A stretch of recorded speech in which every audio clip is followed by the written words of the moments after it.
Assalamualaikum sahabat-sahabat titik kehidupan yang dirahmati Allah. Hari ini saya akan menceritakan kisah tentang azab emak-emak penilep uang arisan dosa yang terbayar tunai. Namun sebelumnya bagi yang beragama Islam saya sarankan untuk menuliskan sholawat Nabi Muhammad agar kelak sholawat ini menjadi saksi untuk mendapat syafaat di akhirat. Like dan subscribe ke channel ini sangat membantu menyebarkan dakwah Islam dan menjadi amal jariah. Semoga kita dapat mengambil hikmah dari cerita ini. Mari kita mulai ceritanya. Di sebuah kampung yang tenang, hiduplah seorang emak-emak bernama Bu Lastri. Ia dikenal sebagai sosok yang ceria, suka bercanda, dan aktif dalam berbagai kegiatan ibu-ibu, terutama arisan. Setiap bulan, ia mengumpulkan para ibu rumah tangga di rumahnya untuk mengadakan arisan yang sudah berjalan bertahun-tahun. Jangan lupa ya, ibu-ibu. Minggu depan kita kocok arisan di rumah saya lagi, ujar Bu Lastri dengan suara lantangnya. Semua ibu-ibu tersenyum dan mengangguk. Mereka percaya penuh pada Bu Lastri, karena selama ini arisan berjalan lancar tanpa masalah. Namun, siapa sangka di balik senyuman ramahnya, Bu Lastri menyimpan niat busuk. Diam-diam, ia sudah berencana menilep uang arisan. Uang yang terkumpul hampir mencapai puluhan juta, dan ia tergoda untuk menggunakannya sendiri. Sore itu, saat suaminya tidak di rumah, Bu Lastri duduk di ruang tamu dengan amplop-amplop berisi uang di depannya. Tangan gemetar, ia membuka amplop satu persatu dan mulai menghitung. 30 juta. Lumayan buat beli gelang emas. Gumamnya sambil tersenyum lebar. Ia yakin tidak ada yang akan curiga. Lagi pula, ia berpikir bisa mengembalikannya nanti jika punya uang lebih. Tapi, nasib berkata lain. Hari demi hari, uang yang ia ambil semakin sulit dikembalikan. Ia mulai berdalih bahwa arisan terhambat karena ada ibu-ibu yang belum membayar, padahal semua orang sudah melunasi. Suatu hari, salah satu peserta arisan, Bu Siti, mulai curiga. Bu Lastri, kok arisannya belum cair? Padahal bulan ini giliran saya. Tanya Bu Siti dengan nada lembut namun penuh tanda tanya. Bu Lastri tersenyum kaku. Aduh, Bu Siti, sabar ya, ini ada yang belum setor. Saya masih tunggu mereka bayar dulu. Bu Siti mengernyitkan dahi. Tapi saya sudah cek dengan ibu-ibu lain. Semuanya bilang sudah bayar lunas ke ibu. Wajah Bu Lastri langsung memucat. Ia tidak menyangka akan ketahuan secepat ini. Malamnya, saat ia hendak tidur, perasaannya gelisah. Keringat dingin mengalir di pelipisnya meskipun kipas angin berputar kencang. Matanya menerawang ke langit-langit kamar. Tidak mungkin. Mereka tidak akan berani menuduhku begitu saja. Batinnya berusaha meyakinkan diri. Namun, ia tidak tahu bahwa ini adalah awal dari kehancurannya. Sejak Bu Siti menanyakan soal uang arisan yang tak kunjung cair, kegelisahan mulai menyelimuti hati Bu Lastri. Ia berusaha tetap tenang dan menjalani hari-harinya seperti biasa. Tetapi bayang-bayang kecurigaan dari para ibu arisan terus menghantuinya. Hari itu, di warung milik Embok Darmi, beberapa ibu sedang berkumpul menikmati teh manis dan pisang goreng. Seperti biasa, obrolan ringan mereka selalu berujung pada gosip hangat yang sedang beredar di kampung. Namun, kali ini topiknya berbeda. Bu, kalian sudah dengar soal arisan kita? Kok katanya belum cair juga ya? Tanya Bu Rina sambil mengerutkan dahi. Iya, saya juga heran. Padahal semua sudah setor. Kok bisa-bisanya Bu Lastri bilang ada yang belum bayar? Sahut Bu Erna dengan suara lirih namun penuh rasa penasaran. Bu Siti yang kebetulan ada di sana langsung menimpali. Saya sudah tanyakan langsung ke Bu Lastri. Tapi jawabannya ngambang. Wajahnya juga pucat, seperti orang yang ketahuan bohong. Obrolan mereka semakin memanas. Beberapa ibu lainnya yang mendengar percakapan itu mulai mengajukan pertanyaan. Jangan-jangan uangnya dipakai dulu sama dia. Gumam Bu Mira setengah berbisik. Mungkin dia pikir kita tidak akan curiga, karena selama ini dia yang selalu mengurus arisan, tambah Bu Rina. Suasana warung menjadi hening sejenak. Semua mulai mempertimbangkan kemungkinan bahwa Bu Lastri telah melakukan sesuatu yang tidak beres dengan uang mereka. Di rumahnya, Bu Lastri duduk gelisah di ruang tamu. Berkali-kali ia menatap ponselnya, berharap tidak ada pesan atau panggilan dari ibu-ibu arisan. Namun, pikirannya terus berkecamuk. Apa aku harus kabur dulu ke rumah saudara? Gumamnya sambil menggigit kuku. Ia tahu cepat atau lambat kecurigaan akan semakin membesar. Apalagi jika ada yang mulai menghubungi satu sama lain untuk membandingkan informasi. Tiba-tiba, suara ketukan keras di pintu membuatnya tersentak. Jantungnya langsung berdegup kencang. Dengan langkah ragu, ia berjalan ke pintu dan mengintip dari balik jendela. Ia melihat Bu Siti, Bu Rina, Bu Erna, dan beberapa ibu arisan lainnya berdiri di depan rumahnya dengan wajah serius. Bu Lastri, kita perlu bicara, ujar Bu Siti dengan nada tegas. Bu Lastri menarik napas dalam-dalam, mencoba menguasai dirinya. Ia memasang senyum palsu dan membuka pintu. Ada apa, Bu Siti? Kenapa ramai-ramai begini? Tanyanya, berpura-pura tidak mengerti. Kami ingin kejelasan soal uang arisan, sahut Bu Rina, matanya menatap tajam. Betul, Bu Lastri. Kami semua sudah setor, tapi kenapa arisan belum cair? Tambah Bu Erna, menyilangkan tangan di dada. Bu Lastri merasa lututnya melemas. Ia berusaha keras menahan diri agar tidak menunjukkan kepanikan. Sebenarnya masih ada yang belum bayar, Bu. Makanya arisannya belum bisa dicairkan. Jawabnya dengan suara sedikit gemetar. Bu Siti langsung menggeleng. Jangan bohong, Bu Lastri. Kami sudah saling tanya, dan semuanya bilang sudah lunas. Bu Lastri terdiam. Tidak ada lagi alasan yang bisa ia buat. Ia mulai merasakan hawa panas menjalar di tubuhnya. Seakan seluruh dunia sedang menatapnya dengan tatapan penuh tuduhan. Di dalam hatinya, ia berharap keajaiban terjadi. Namun, ia tidak tahu bahwa ini adalah awal dari kehancurannya. Bu Lastri berdiri kaku di depan pintu rumahnya. Merasa jantungnya berdetak begitu kencang hingga hampir keluar dari dadanya. Para ibu yang berdiri di hadapannya menatap dengan penuh kecurigaan. Ia tahu, kebohongan yang telah ia bangun selama ini berada di ujung kehancuran. Bu Lastri, jangan coba-coba berbohong lagi. Kami semua sudah saling mengecek, tidak ada satupun yang masih menunggak. Tegas Bu Siti, suaranya bergetar karena amarah yang mulai tersulut. Bu Lastri tersenyum kaku, mencoba mengendalikan situasi. Bu, mungkin ada kesalahan pencatatan. Saya juga sudah pusing ngurusin ini semua sendirian. Tapi saya janji, uangnya tetap ada. Cuma butuh waktu sebentar buat ngurus pencairannya. Dalihnya. Bu Rina melipat tangan di dada. Ekspresinya semakin tak percaya. Kalau memang masih ada, mana uangnya sekarang? Bu Lastri tercekat. Tangannya mulai berkeringat. Ia tidak punya jawaban. Kami nggak mau dengar alasan lagi, Bu. Besok, uang itu harus sudah ada. Kalau tidak, kami akan melapor ke Pak RT. Ancam Bu Erna. Perasaan panik semakin mencekik Bu Lastri. Ia mengangguk cepat, berharap mereka segera pergi. Iya, besok ya, Bu. Saya akan urus semuanya. Para ibu akhirnya bubar. Tapi mereka tidak pergi dengan hati yang tenang. Mereka tahu ada sesuatu yang tidak beres. Begitu pintu tertutup, Bu Lastri langsung menjatuhkan diri ke kursi. Ia menutup wajahnya dengan tangan, berusaha menahan tangis yang hampir pecah. Aku harus cari uang. Aku harus cari uang cepat. Pikirnya panik. Ia mencoba menghubungi beberapa kenalannya untuk meminjam uang, tetapi tidak ada yang bisa membantu. Emas yang ia beli dengan uang arisan sudah dijual sebagian untuk keperluan lain, dan sisanya tidak cukup untuk mengganti uang yang hilang. Malam itu, ia tidak bisa tidur. Ia mondar-mandir di kamar, memikirkan berbagai cara untuk keluar dari masalah ini. Tidak, aku tidak bisa membiarkan mereka melaporkanku. Aku harus bertindak, bisiknya pada dirinya sendiri. Namun, di luar rumahnya, kabar tentang kecurangan Bu Lastri mulai menyebar dengan cepat. Para ibu sudah mulai membahas kemungkinan melaporkannya bukan hanya ke Pak RT, tetapi juga ke pihak berwajib. Bu Lastri tidak sadar bahwa waktu untuknya semakin menipis.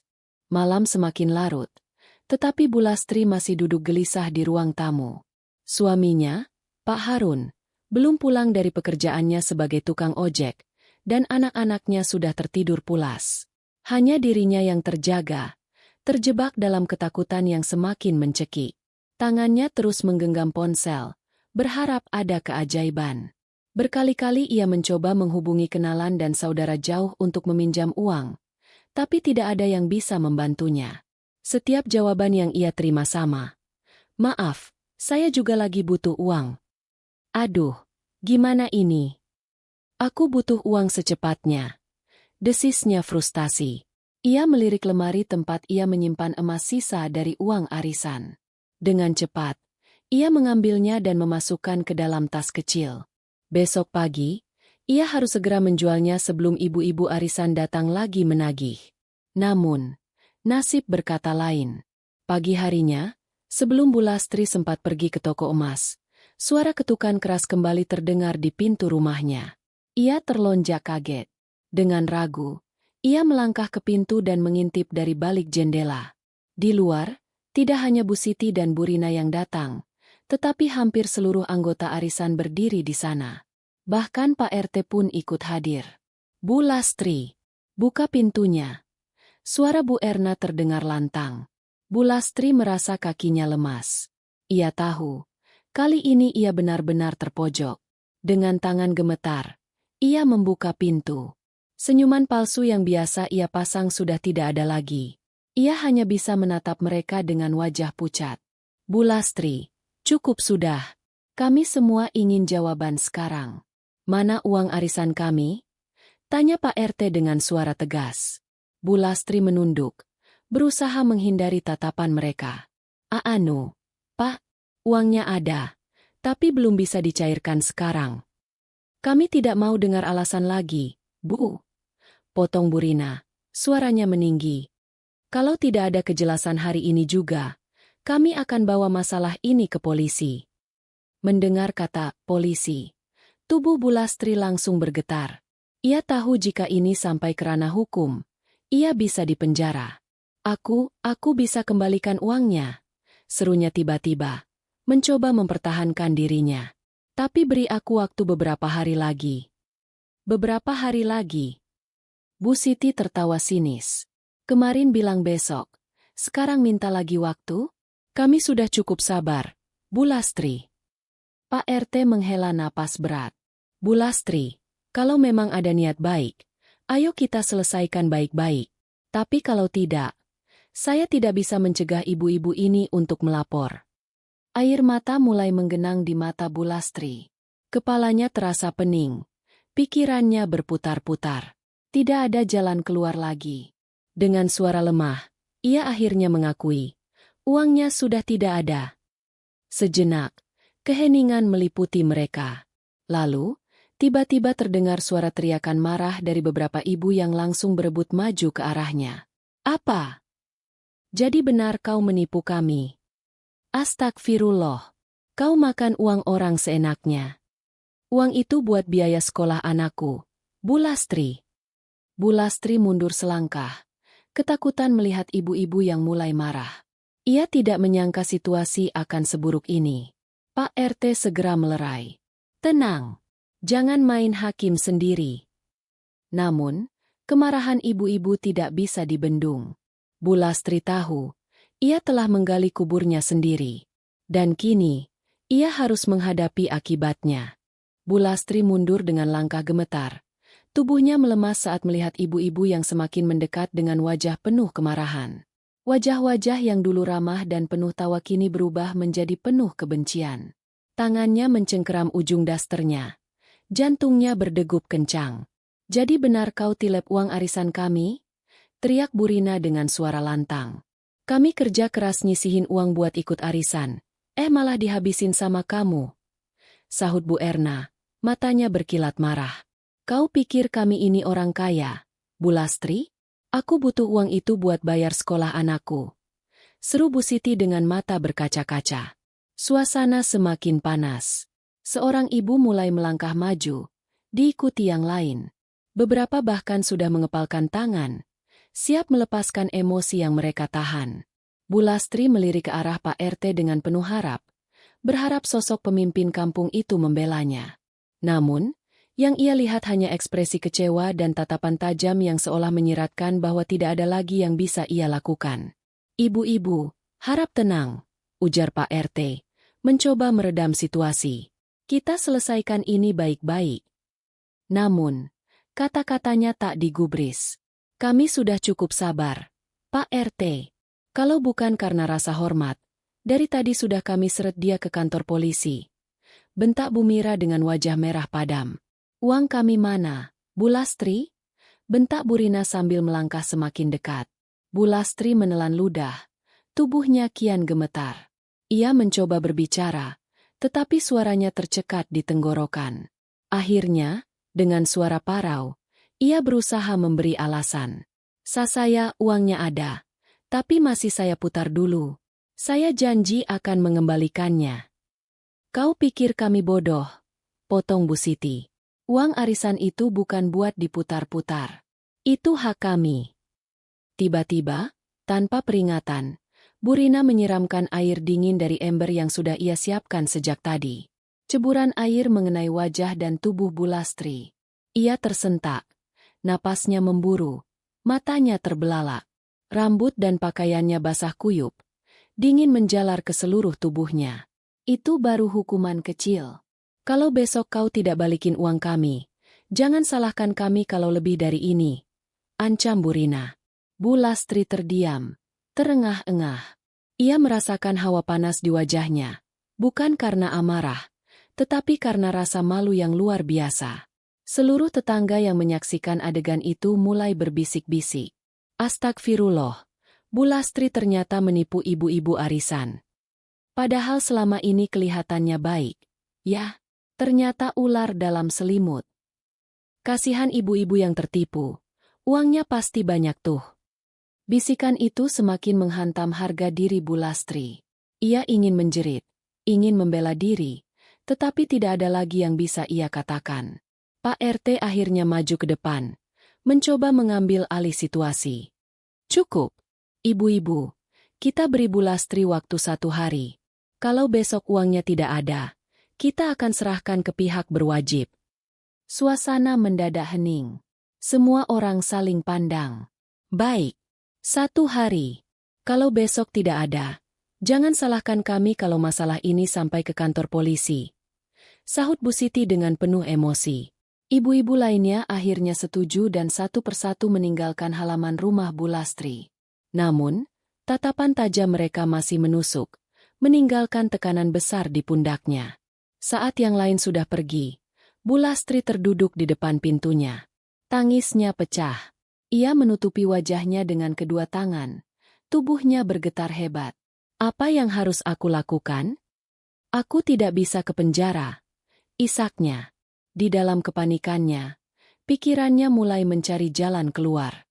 Ia tahu tidak mungkin mendapatkan uang sebanyak itu dalam 1 malam. Tiba-tiba, sebuah ide gila muncul di kepalanya. "Aku harus kabur sebelum mereka datang lagi." Matanya melirik ke arah dalam rumah. Ia mulai merencanakan sesuatu yang mungkin menjadi satu-satunya kesempatan untuk lolos dari kehancuran total. Namun, ia tidak menyadari bahwa takdir sudah menyiapkan jalan lain untuknya. Malam itu, rumah Bu Lastri terasa lebih sunyi dari biasanya. Suaminya, Pak Harun, masih belum pulang. Mungkin sedang mencari tambahan penumpang untuk menutupi kebutuhan rumah tangga. Anak-anaknya sudah tertidur lelap di kamar mereka. Sementara itu, Bu Lastri duduk di ruang tamu dengan wajah penuh ketakutan. Pikirannya terus berputar, mencari cara agar bisa lolos dari situasi ini. Ia tahu, besok pagi para ibu arisan akan datang lagi, dan kali ini mereka tidak akan membiarkannya lolos begitu saja. "Aku harus pergi sebelum mereka datang," gumamnya pelan. Tanpa membuang waktu, ia segera menuju kamar dan membuka lemari. Tangannya gemetar saat meraih beberapa lembar pakaian dan memasukkannya ke dalam tas kecil. Lalu, ia mengambil sisa perhiasan emas yang belum sempat ia jual dan memasukkannya ke dalam kantong. Sebelum pergi, ia menatap wajah anak-anaknya yang tertidur pulas. Air matanya jatuh. Ia ingin mengajak mereka pergi, tetapi itu mustahil. Membawa anak-anak hanya akan membuatnya lebih mudah ditemukan. "Maafkan Ibu." bisiknya, mengusap kepala putri bungsunya yang masih berusia 5 tahun. Dengan langkah hati-hati, Bu Lastri keluar dari rumah melalui pintu belakang. Ia berjalan menyusuri gang sempit di samping rumahnya, berharap tidak ada yang melihatnya. Malam itu gelap. Hanya ada cahaya bulan samar-samar yang menerangi jalannya. Namun, ia tidak tahu bahwa sejak sore tadi, beberapa ibu arisan sudah berjaga-jaga. Mereka curiga bahwa Bu Lastri akan mencoba melarikan diri. Saat ia hampir mencapai ujung gang, suara langkah kaki terdengar dari arah depan. Bu Lastri langsung berhenti. Jantungnya berdebar kencang. Bu Lastri mau kemana malam-malam begini? Suara itu berasal dari Bu Siti yang berdiri dengan tangan terlipat di dada, didampingi oleh Bu Erna dan Bu Rina. Bu Lastri tersentak. Aku hanya mau ke rumah saudara. Kilahnya gugup. Bu Siti mendengus. Sudah kuduga kau akan mencoba kabur. Dalam sekejap, ibu-ibu lainnya mulai berdatangan dari berbagai arah, mengepung Bu Lastri. Mereka sudah siap untuk menangkapnya jika ia mencoba lari. Jangan bohong lagi, Bu Lastri. Kau mau lari, kan? Uang kami bagaimana? Bentak Bu Rina. Bu Lastri semakin panik. Ia melirik ke kiri dan kanan, mencoba mencari celah untuk melarikan diri, tetapi tidak ada jalan keluar. Tidak, Bu. Aku sungguh tidak berniat kabur. Serunya dengan suara bergetar. Kami tidak percaya. Kalau memang tidak kabur, kenapa bawa tas dan emas segala? Bu Erna menunjuk tas di tangan Bu Lastri. Tak ada lagi yang bisa dikatakan Bu Lastri. Ia terjebak. Ia ingin menangis, ingin berteriak, tetapi mulutnya terasa terkunci. Pak RT akhirnya datang. Wajahnya muram. Bu Lastri, saya kira kita sudah sepakat memberi waktu sampai besok pagi. Tapi kalau ibu mencoba kabur, kami tidak punya pilihan lain. Bu Siti mendekat dan menatap tajam ke arah Bu Lastri. Kami akan melaporkan ini ke polisi sekarang juga. Mendengar itu, tubuh Bu Lastri melemas. Kakinya terasa kehilangan tenaga. Ia terduduk di tanah, menangis sejadi-jadinya. Tolong, jangan. Aku tidak mau dipenjara, isaknya. Tetapi, penyesalan datang terlambat. Beberapa ibu segera mengeluarkan ponsel mereka, menghubungi pihak berwajib. Dalam waktu singkat, suara sirene terdengar mendekat. Ketika mobil patroli berhenti di dekat mereka, seorang petugas turun dan berjalan mendekati kerumunan. Mana yang bernama Lastri? Tanyanya dengan suara tegas. Dengan gemetar, Bu Lastri mengangkat wajahnya yang basah oleh air mata.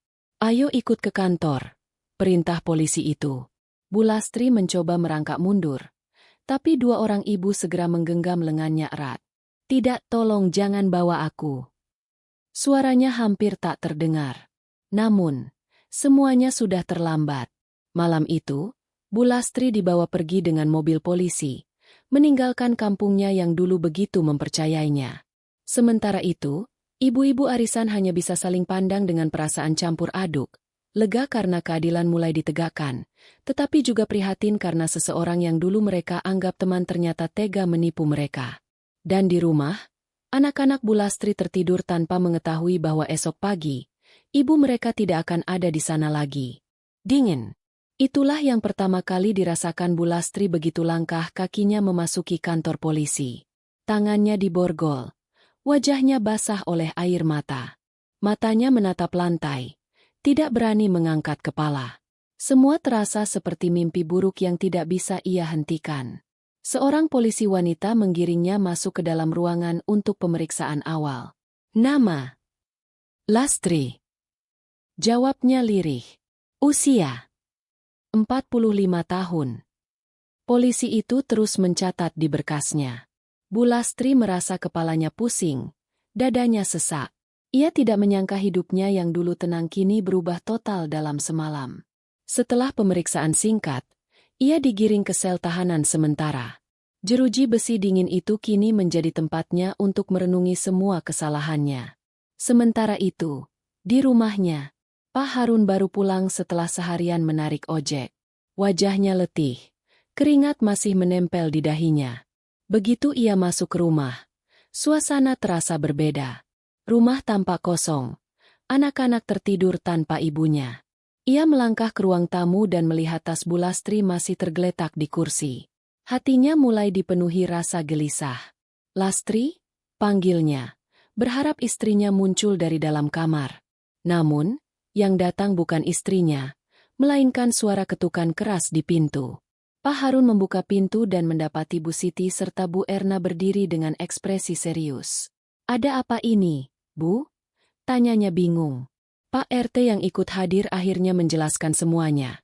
Tentang arisan, uang yang digelapkan, dan bagaimana Bu Lastri tertangkap saat mencoba kabur. Pak Harun terduduk lemas. "Ya Allah, Lastri!" bisiknya tak percaya. Ia tidak pernah menyangka istrinya, yang selama ini ia anggap jujur, ternyata tega mengambil uang orang lain. "Apa yang harus saya lakukan sekarang, Pak RT?" tanyanya dengan suara serak. Pak RT menghela napas. "Besok pagi kau bisa ke kantor polisi. Setidaknya, dampingi istrimu dan pikirkan cara untuk mengganti uang ibu-ibu ini." Pak Harun hanya bisa mengangguk. Dadanya terasa sesak. Kepalanya berat. Malam itu, ia duduk diam di ruang tamu, memikirkan bagaimana ia harus menghadapi kenyataan ini. Kembali ke dalam sel. Bu Lastri duduk menyandar di sudut ruangan. Lututnya ia peluk erat. Ia tak bisa tidur, hanya bisa menangis dalam diam. "Kenapa aku begitu bodoh?" bisiknya. Penyesalan memenuhi hatinya. Namun, tidak ada yang bisa ia lakukan. Pintu besi itu tetap terkunci, mengingatkannya bahwa kini ia telah kehilangan segalanya. Pagi itu, sinar matahari yang masuk ke dalam sel tidak membawa kehangatan bagi Bu Lastri. Ia duduk menyandar di dinding, wajahnya lusuh, mata sembab karena menangis semalaman. Tubuhnya terasa lemas, pikirannya masih berkecamuk. Ia tidak tahu apa yang akan terjadi selanjutnya. Pintu besi terbuka, suara deritannya menggema di dalam ruangan sempit itu. Seorang polisi wanita melangkah masuk. "Ada yang ingin bertemu denganmu," katanya singkat. Bu Lastri mengangkat kepalanya. Hatinya berdegup kencang. Bertanya-tanya siapa yang datang. Dengan langkah gontai, ia mengikuti polisi itu ke ruang kunjungan. Begitu masuk, matanya langsung menangkap sosok Pak Harun yang duduk di balik meja besi. Suaminya terlihat lebih tua dari terakhir kali ia lihat. Wajahnya penuh beban, sorot matanya kosong. Bu Lastri menelan ludah, lalu duduk di hadapan suaminya. Tidak ada kata-kata yang keluar selama beberapa saat. Hanya ada keheningan yang menyiksa. "Apa yang kau lakukan, Lastri?" Suara Pak Harun akhirnya pecah. Suaranya berat penuh kesedihan. Bu Lastri menunduk. Air mata kembali menggenang di pelupuk matanya. Aku tidak tahu harus bilang apa, Mas. Aku menyesal." Pak Harun menarik napas panjang. "Kenapa, Lastri? Kenapa kau melakukan ini? Kau tahu betapa sulitnya hidup kita. Tapi selama ini kita selalu mencari rezeki dengan cara yang halal. Kenapa kau mengambil jalan ini?" Bu Lastri menangis semakin kencang. "Aku tidak berniat, Mas. Awalnya aku hanya pinjam sebentar. Aku pikir bisa mengembalikannya sebelum ada yang tahu. Tapi malah makin besar, makin sulit. Sampai aku tidak bisa keluar dari masalah ini." Pak Harun memejamkan mata, mencoba meredam emosinya. Sekarang ibu-ibu arisan menuntut uang mereka kembali. Dari mana kita harus mendapatkan uang sebanyak itu? Bu Lastri menggigit bibirnya. Ia tidak punya jawaban. Semua uang sudah habis. Tidak ada yang tersisa. Emas yang ia beli pun sudah dijual sebagian. "Aku tidak tahu, Mas. Aku benar-benar tidak tahu." Isaknya. Pak Harun mengusap wajahnya dengan kasar. Ia sudah lelah. Pikirannya buntu. "Lastri, sekarang kau harus tanggung jawab. Aku akan coba bicara dengan ibu-ibu arisan. Mungkin ada cara agar kita bisa mengganti uang mereka tanpa kau harus dipenjara lama." Mata Bu Lastri berbinar penuh harap. "Mas, kau masih mau membantuku?" Pak Harun menatap istrinya dalam-dalam. "Aku suamimu, Lastri. Aku tidak bisa membiarkanmu sendirian dalam masalah ini. Tapi kau harus sadar, apa yang kau lakukan bukan hanya menyakitkan orang lain, tapi juga menghancurkan keluarga kita. Bu Lastri terisak. Hatinya semakin sakit mendengar kata-kata itu. Pertemuan itu berakhir dengan Pak Harun keluar dari kantor polisi dengan beban berat di pundaknya. Ia tahu tugasnya tidak mudah, meyakinkan ibu-ibu arisan agar tidak menuntut istrinya lebih jauh, sambil mencari cara mengembalikan uang yang sudah hilang. Namun, bagi Bu Lastri, itu hanya permulaan dari hukuman yang lebih besar. Karena meskipun ada kesempatan untuk bebas, ia tidak bisa lari dari dosa yang telah ia perbuat. Setelah meninggalkan kantor polisi, Pak Harun tidak langsung pulang. Langkahnya tertahan di depan sebuah warung kecil di ujung gang. Tangannya gemetar, pikirannya kalut. Ia menarik napas panjang, mencoba menguatkan diri sebelum menghadapi kenyataan. Ia tahu, ini bukan hanya masalah Lastri. Ini adalah aib bagi keluarganya, bagi anak-anaknya, bagi dirinya sebagai seorang suami yang selama ini percaya bahwa istrinya tidak mungkin melakukan hal tercela. Tapi nyatanya, ia salah. Dengan langkah berat, ia berjalan menuju rumah Bu Siti, tempat para ibu arisan berkumpul untuk membahas kelanjutan kasus istrinya. Begitu tiba, suasana di sana terasa tegang. Para ibu duduk melingkar di ruang tamu, ekspresi mereka penuh kekecewaan dan kemarahan. Pak RT juga hadir, duduk di tengah ruangan untuk mengawasi jalannya diskusi. Pak Harun berdiri di ambang pintu, ragu untuk melangkah masuk. Namun, ia tidak punya pilihan. Ia harus menghadapi ini. Dengan menundukkan kepala, ia akhirnya masuk dan duduk di salah satu kursi kosong. Suasana hening sejenak sebelum Bu Siti membuka suara. Pak Harun, kami tidak bisa menutup mata atas apa yang terjadi. Istri Bapak sudah mengambil uang kami. Kami butuh kejelasan bagaimana uang itu bisa kembali. Pak Harun menelan ludah.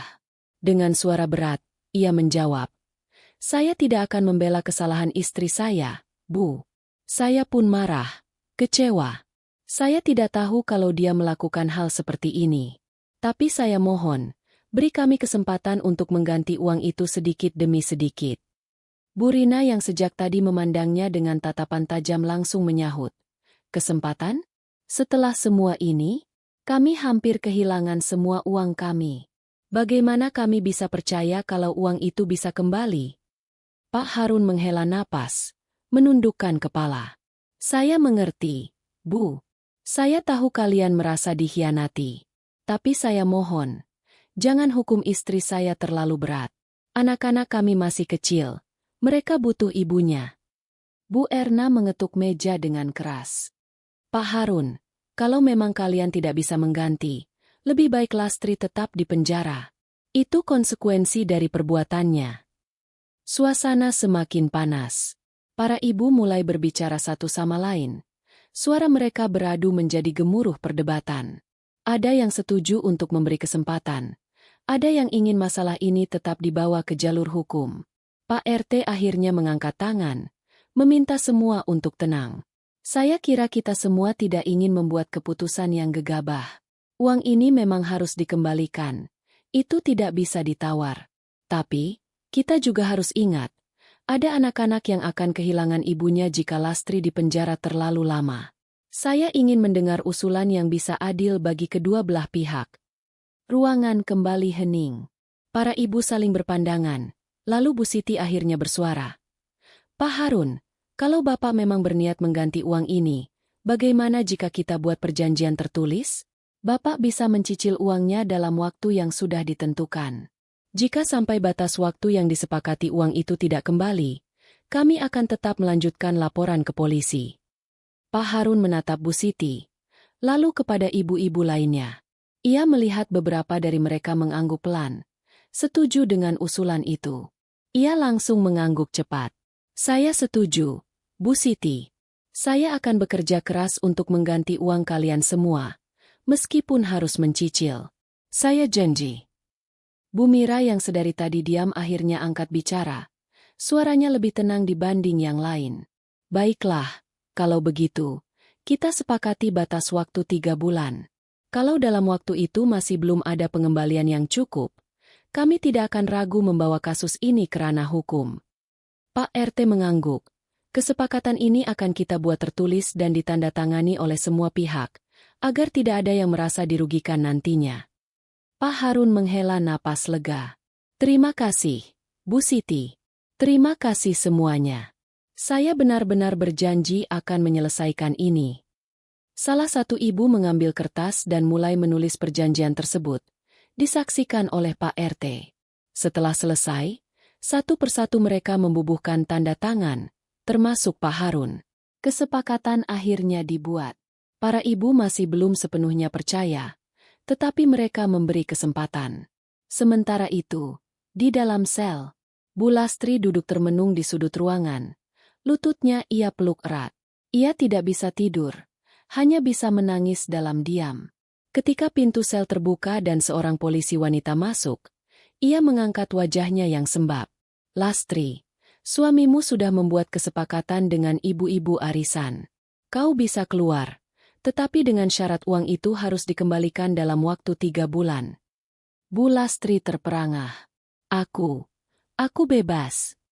Polisi itu mengangguk, tetapi tatapannya tajam.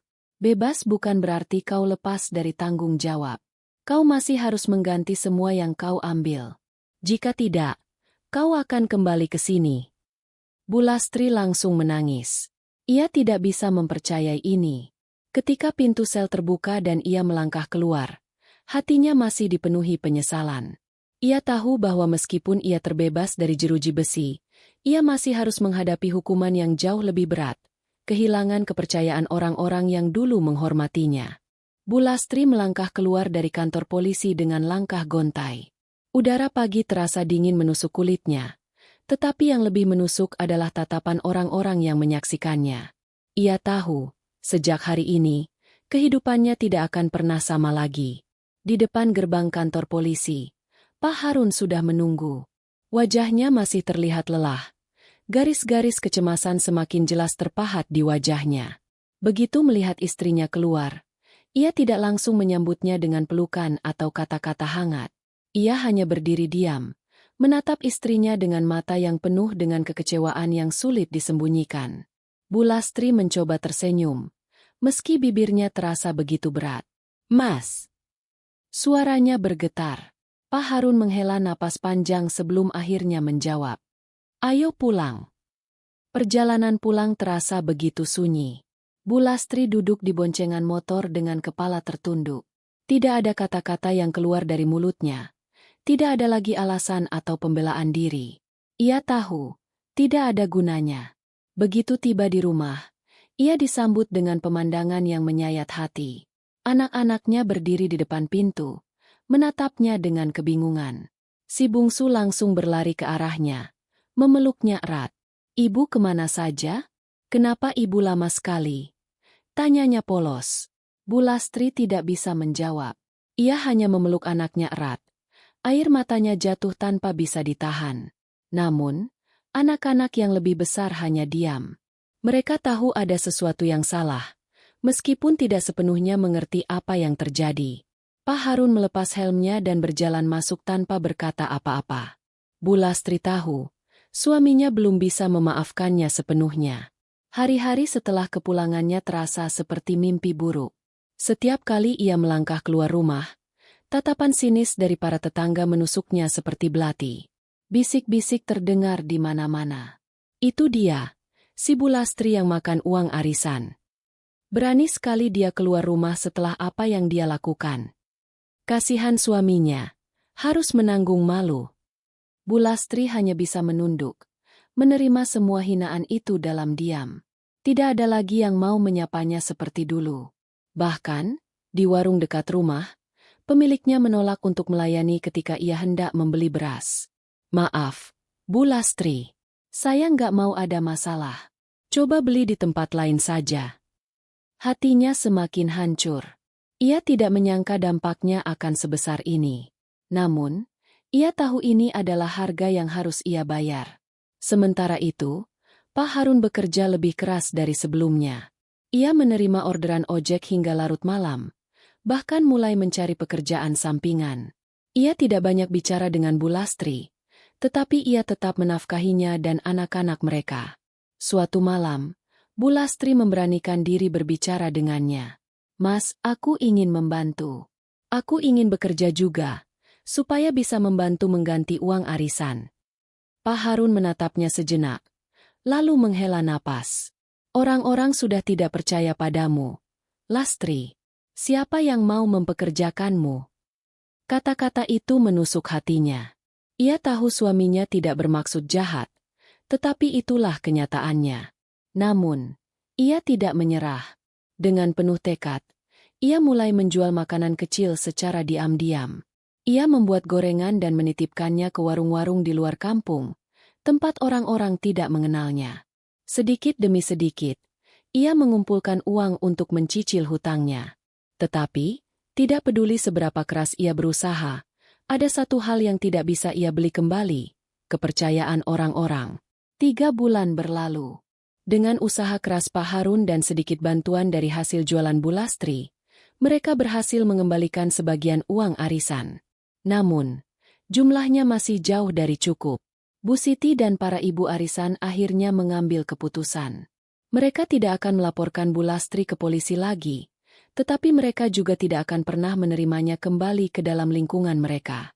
Uang bisa dicicil, tapi kepercayaan tidak bisa dikembalikan, Bu Lastri, kata Bu Siti tegas. Sejak hari itu, Bu Lastri benar-benar menjadi orang asing di kampungnya sendiri. Tidak ada yang mau berbicara dengannya. Tidak ada yang mau duduk berdekatan dengannya di acara pengajian. Ia seperti hantu yang masih hidup. Pak Harun masih bertahan di sisinya, tetapi hubungan mereka tidak lagi sama. Dan meskipun ia tidak dipenjara, Bu Lastri akhirnya menyadari bahwa ada hukuman yang jauh lebih menyakitkan daripada jeruji besi. Hukuman itu adalah hidup dalam penyesalan, tanpa ada satupun orang yang mempercayainya lagi. Hikmah dari kisah Bu Lastri. Dalam hidup, kejujuran adalah kunci yang menjaga kepercayaan. Bu Lastri pernah menjadi sosok yang dihormati, dipercaya oleh ibu-ibu arisan, dan dianggap amanah. Namun, sekali ia tergoda oleh keserakahan, semua kepercayaan itu runtuh dalam sekejap. Kepercayaan yang telah hancur tidak bisa diperbaiki dengan mudah, dan ketika seseorang kehilangan kehormatan, ia akan merasakan akibatnya seumur hidup. Keserakahan selalu membawa petaka. Apa yang awalnya tampak seperti kesempatan untuk mendapatkan keuntungan dengan mudah, justru berubah menjadi awal dari kehancuran. Bu Lastri mengira ia bisa memutar uang arisan dan mengembalikannya tanpa ada yang tahu, tetapi kebohongan selalu memiliki batas. Ketika waktunya tiba, semua akan terbongkar, dan tidak ada tempat untuk lari. Dosa dan kesalahan di dunia ini tidak selalu dihukum dengan penjara atau cambuk. Kadang, azab yang paling menyakitkan adalah kehilangan harga diri, dikucilkan oleh lingkungan, dan dihantui oleh penyesalan yang tidak pernah berakhir. Bu Lastri mungkin bisa keluar dari sel tahanan, tetapi ia tidak bisa keluar dari hukuman sosial yang jauh lebih berat. Ketika seseorang berbuat salah, dampaknya tidak hanya dirasakan oleh dirinya sendiri, tetapi juga oleh orang-orang yang ia cintai. Pak Harun yang tidak tahu apa-apa ikut menanggung malu. Anak-anak mereka, yang tidak pernah bersalah, harus hidup dengan tatapan sinis dari lingkungan sekitar. Kesalahan satu orang bisa menjadi beban bagi seluruh keluarganya, dan itu adalah kenyataan yang tidak bisa dihindari. Keuangan adalah hal yang harus dikelola dengan bijak. Banyak orang tergoda untuk memakai uang yang bukan miliknya dengan alasan bisa mengembalikannya nanti. Tetapi kenyataan seringkali berbeda. Sekali seseorang mengambil jalan pintas, akan sulit baginya untuk kembali. Apa yang terlihat sebagai solusi sementara, justru menjadi perangkap yang semakin dalam dan semakin sulit dilepaskan. Kesempatan kedua dalam hidup tidak selalu ada. Tidak semua orang mau memaafkan kesalahan yang telah menghilangkan kepercayaan mereka. Bu Lastri memang tidak dipenjara dalam waktu lama, tetapi ia tetap menjalani hukuman seumur hidup dalam bentuk pengucilan dan kehilangan harga diri. Ada kesalahan yang bisa diperbaiki, tetapi ada pula yang meninggalkan luka yang tidak akan pernah sembuh. Hidup mengajarkan bahwa amanah adalah sesuatu yang harus dijaga. Sekecil apapun kepercayaan yang diberikan kepada seseorang, itu adalah tanggung jawab yang tidak boleh dikhianati. Ketika amanah itu dilanggar, hukumannya akan datang, entah cepat atau lambat, entah dari manusia atau dari takdir. Dan saat itu terjadi, tidak ada lagi yang bisa dilakukan selain menyesali semuanya ketika semuanya sudah terlambat.